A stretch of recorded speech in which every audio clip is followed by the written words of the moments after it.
Guys, what is going on? First off, let me apologize. This review is over 24 hours late. Yesterday, after I watched the episode, my internet got cut off. It actually got cut off during the episode, so I had to use up quite a bit of my data. And it wasn't my fault. It was something to do with the apartment complex or whatever. And by the time it was cut back on, it was time for me to go to work. I get off at like 3:30, 4 o'clock in the morning. I was tired. I went to sleep.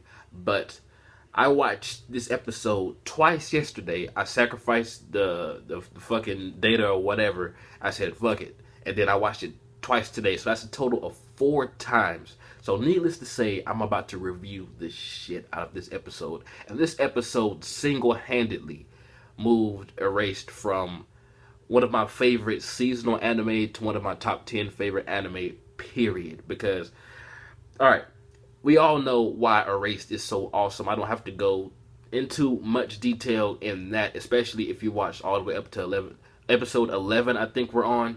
But last episode, everyone was like, well, I wouldn't say everyone, because a lot of people actually dug it, but some people were disappointed that the teacher, like the obvious choice, was the killer, the kidnapper, whatever you want to call it. But this episode just goes to show you that regardless, even if we got an obvious answer like the teacher Yashido, it keeps surprising us. Like, I don't care what you say, no one predicted that this episode would go the way that it went. You know, unless you read the manga or whatever. But originally, I think myself and everyone thought that this episode would be, you know, the backstory of the teacher and maybe his mom coming to save him at the last minute. I don't care what you say. No one expected Satoru to be in a fucking, how many years? Like an 15, 18, I forget how long, 18-year revival. Like knocked out, you know, in a coma, whatever. Everything that went on in this episode was a total surprise to me. It was beautiful seeing Kenya and Hiromi as adults, and then Kayo, that scene with Kayo was just so fucking beautiful. And I absolutely adore, although I was shipping the hell out of Satoru and Kayo, I adore that this anime is real to the point that Kayo, you know, moved on. Like, she knew that he was in the coma, but, you know, her happiness and whatever, you know, what she said in this episode, like, she felt bad for being happy with everyone else while Satoru was kind of stuck in time. And I really love that it's not just, you know, this love story. Although, like I said, I'm shipping the fuck out of those two.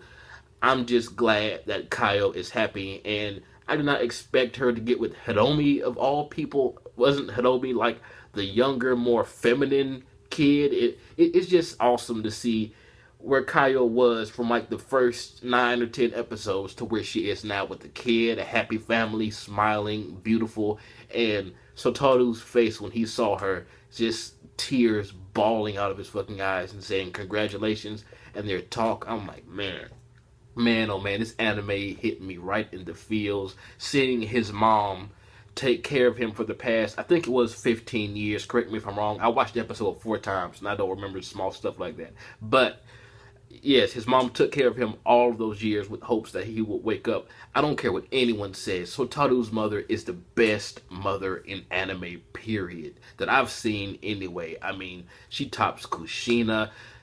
Fuck, man. I mean, Kushina's awesome, don't get me wrong, but just seeing what all this woman has sacrificed for her son in multiple timelines is just amazing. It's beautiful. She is an amazing anime mother.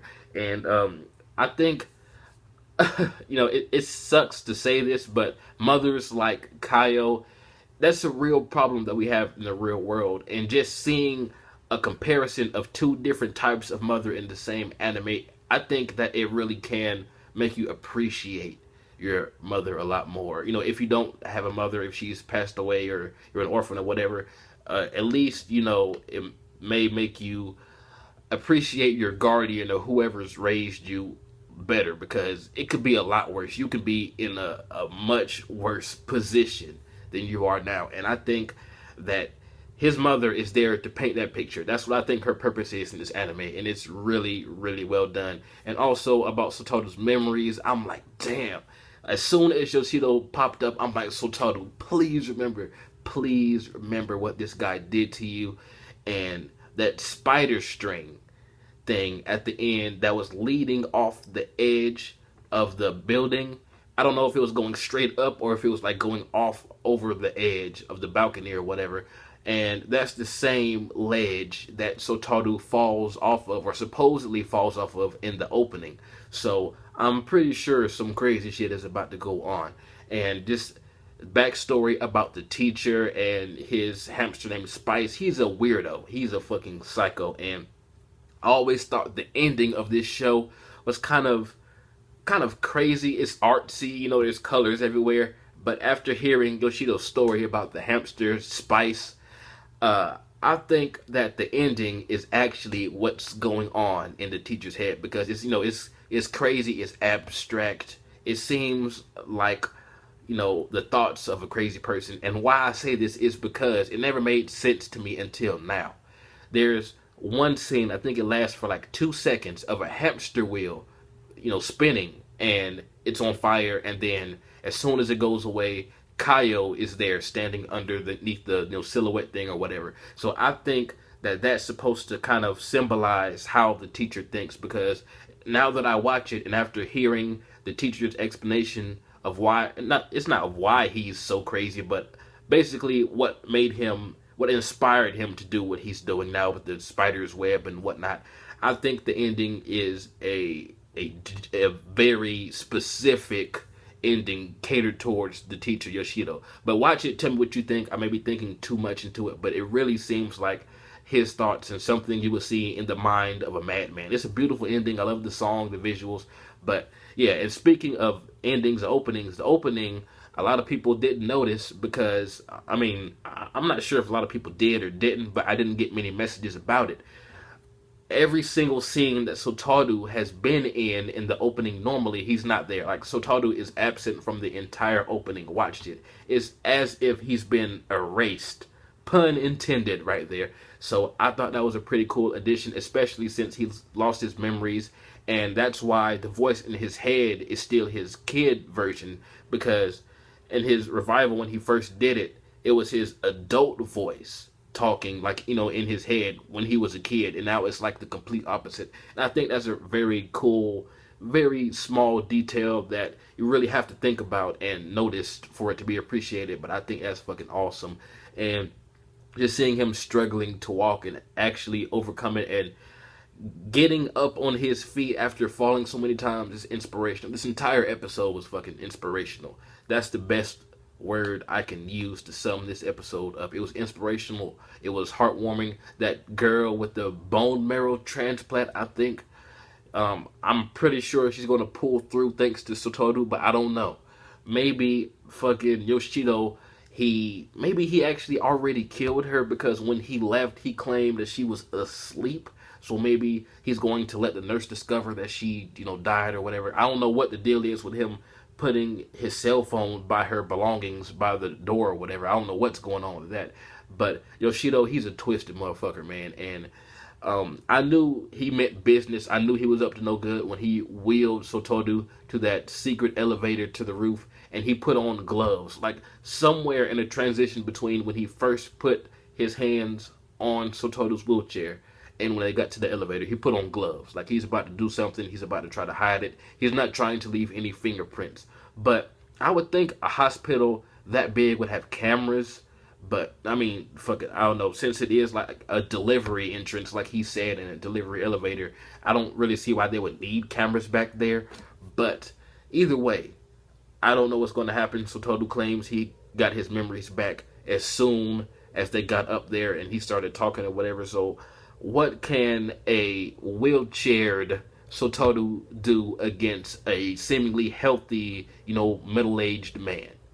I don't know what's about to happen, but it seems like there was a slight time skip, because we got like this collage or a compilation of Satoru walking and some stuff. So maybe a few days have went by. Maybe he can actually walk pretty well, and he's pretending like he can't because he's going to whoop the teacher's ass. He's going to whoop Yoshido's ass. I don't know. And I'm pretty sure Kenya and that reporter guy, that Satoru's mother's friend, I think they are on to the teacher, because when they walked out of the room after he first woke up, I think it was Kenya said something like, we waited 15 years so we can wait a little bit longer or something like that, because Kenya was there when Satoru mentioned like the serial killer and all that stuff, and they know that the car that Satoru was in was not his mother's. So I'm thinking, since Kenya is as smart, he was as smart as an adult as a kid, he might be like fucking Einstein level. Now he is so fucking intelligent. So maybe he put two and two together growing up over the 15 years,